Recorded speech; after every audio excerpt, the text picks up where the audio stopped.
Picture this. It's a Tuesday morning, but you're not rushing anywhere because overnight, while you slept, money landed in your account. Not from a job, not from selling anything, just paid to you for owning shares. This is the dream, isn't it? Living off your dividends, never touching your savings, and never working another day you don't want to. And it is absolutely possible in Australia. Genuinely. But here's the part the dividend gurus on the internet quietly skip over. The number you actually need is bigger than they tell you. And right now, it's bigger than it's been in a long time. So today, no hype and no fantasy. Just the honest maths. By the end of this video, you'll know the real amount you need for 3 different lifestyles. You'll see how a uniquely Australian trick called franking quietly shrinks that number. And you'll know the actual step-by-step path to get there using a simple mix of ETFs and shares. So grab a cuppa. Let's find your freedom number. First, let's get the one formula that runs this entire idea. It's beautifully simple. Your capital times the dividend yield equals your income. So if you flip it around, the capital you need is just your target income, divided by the yield, which means everything hinges on one number, the yield. And this is exactly where the gurus get dishonest. They love to assume a lovely high yield because it makes the target look small and easy. So let's use a real one instead. Historically, the Australian share market has paid a cash dividend yield of around 4 to 4.5%. But right now, in 2026, it's actually fallen to around 3.5%. Outside of COVID, that's the first time in 50 years it's been this low. So if anything, the honest number today is higher than the old rules of thumb suggest. We'll plan with a sensible long-term yield of around 4%. Let's find your tier. Tier 1. A lean, simple freedom. $40,000 a year. Enough to cover a modest life with the basics comfortably handled. At a 4% yield, to earn $40,000 a year in dividends, you'd need around $1 million invested. $1 million paying you $40,000 a year without you ever selling a single share. Tier 2. A comfortable freedom. $65,000 a year. Room for travel, dining out, and a genuinely nice lifestyle. For that, at 4%, you'd need around $1.6 million. And Tier 3. Full freedom. $100,000 a year. The kind of income where money simply stops being a worry. For that, you're looking at around $2.5 million invested. And a quick, honest note. At today's lower yield of 3.5%, every one of those numbers is bigger still. That lean million becomes closer to 1.1. The comfortable target pushes past 1.8. That's the reality of investing in a low-yield world. And it's exactly what the hype videos leave out. Now, I can hear the sighs from here. Those numbers feel enormous. But stay with me, because we haven't added the Australian secret weapon yet, and it changes these numbers more than you'd think. This is franking. And honestly, it's one of the best things about investing here. When an Australian company earns a profit, it pays company tax on it first, 30%. Then it pays you a dividend out of what's left. Now, the government doesn't want that profit taxed twice, so it hands you a credit for the tax the company already paid, a franking credit. Here's what that looks like. A company pays you a $70 fully franked dividend. Attached to it is a $30 franking credit. So in the tax office's eyes, you actually received $100, and you get credited for that $30 of tax already paid.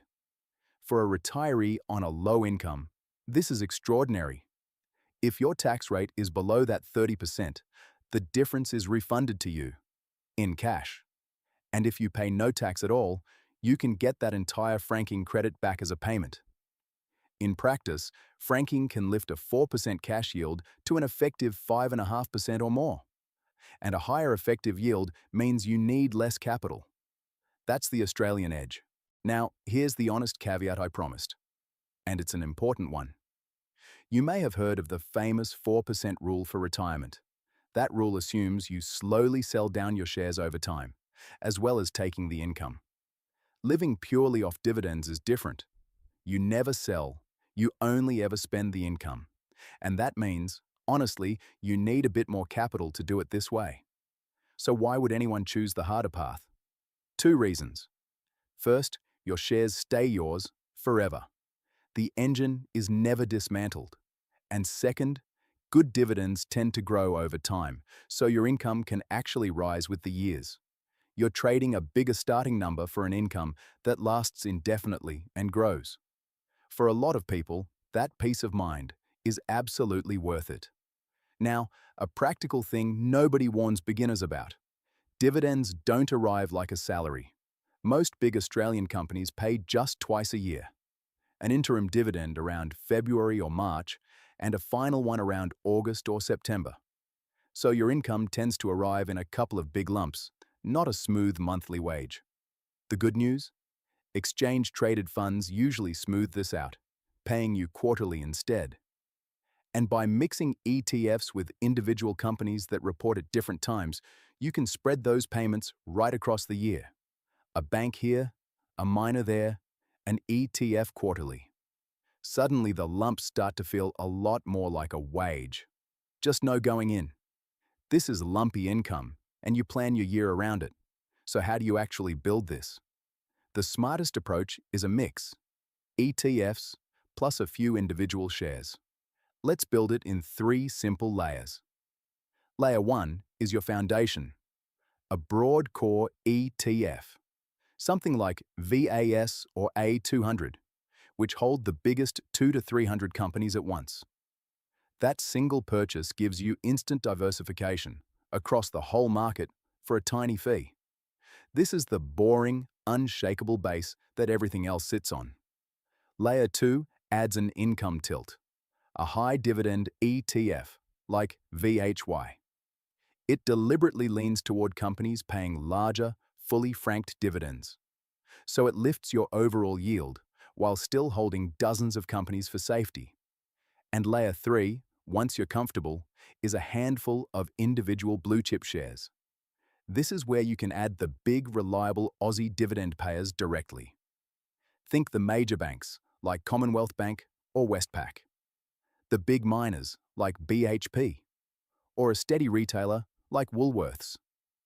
These are the companies famous for large, fully franked dividends, and owning them directly means every franking credit flows straight to you. The ETFs give you safety and diversification. The individual shares give you higher franked income and control. Now, 2 warnings. Keep the individual shares as a slice, not the whole pie. They are less diversified on their own, and never just chase the highest yield you can find. A stock screaming a 9% yield is often a warning sign, not a gift. It usually means the market expects that dividend to be cut. Sensible and boring wins here. And now, the single smartest move while you're still building. The dividend reinvestment plan. While you're growing your wealth, you don't take the dividends as cash. You switch on a DRP, and every dividend automatically buys you more shares. Often with zero brokerage. It's completely automatic. And this is where the magic happens. It's a snowball. Your shares pay a dividend. That dividend buys more shares. Those new shares then pay their own dividends, which buy even more shares again. More shares, paying more dividends, buying more shares, year after year. Early on, it feels painfully slow. But given a decade or two, that snowball becomes an avalanche. To put it in real terms, a dividend that buys you 1 extra share today might have that share paying its own dividends for the next 30 years, buying more shares the whole time. That is compounding working silently in the background, every single distribution. Then, the day you finally hit your number, you simply flip the switch. You turn the reinvestment off, and you start taking the dividends as cash. And that cash is the income you now live on. That's the whole game. But let's be honest about the risks, because there are real ones. First, dividends are not guaranteed. A company can cut its dividend in a tough year, and your income drops with it. Second, the Australian market leans heavily on banks and miners for its dividends. So a portfolio of Aussie income shares is less diversified than it looks. One bad year for the banks hurts. Third, inflation. Your income needs to grow over time just to stand still against rising costs. The good news is that a broad, growing set of quality companies tends to lift its dividends over the years. But you plan for the wobbles. Keep a cash buffer, stay diversified, and never rely on a single high payer. So let's bring it together honestly. To live off dividends in Australia, you're realistically looking at 1 million for a lean life, around 1.6 million for a comfortable one, and about 2.5 million for full freedom. Yes, those are big numbers. Bigger than the internet likes to admit. But franking credits quietly lower them, in a way almost no other country offers. A couple of ETFs give you a rock-solid diversified base, and a few blue-chip shares add higher franked income on top. And a reinvestment plan turns time itself into your greatest asset through the snowball. This isn't a get-rich-quick scheme. It's a get-rich-for-certain one, if you're patient. The number is real. The path is proven. And Australia, thanks to franking, is one of the best places on earth to walk it. If this gave you a real number and a real plan, do me a favor and subscribe. We break down the honest Australian money numbers, one video at a time. No hype, no nonsense. And if you want to know how to build that first big chunk of capital in the first place, go watch my video on how the average Aussie becomes a millionaire. It's the perfect starting point. Your plan doesn't start one day, it starts today. Quick reminder before you go. This is general information only, not personal financial advice. Those tickers were examples to explain the idea, not recommendations to buy. Dividend yields and tax rules change, so check current figures and get advice for your own situation. Find your fit, run your own numbers, and make the plan your own.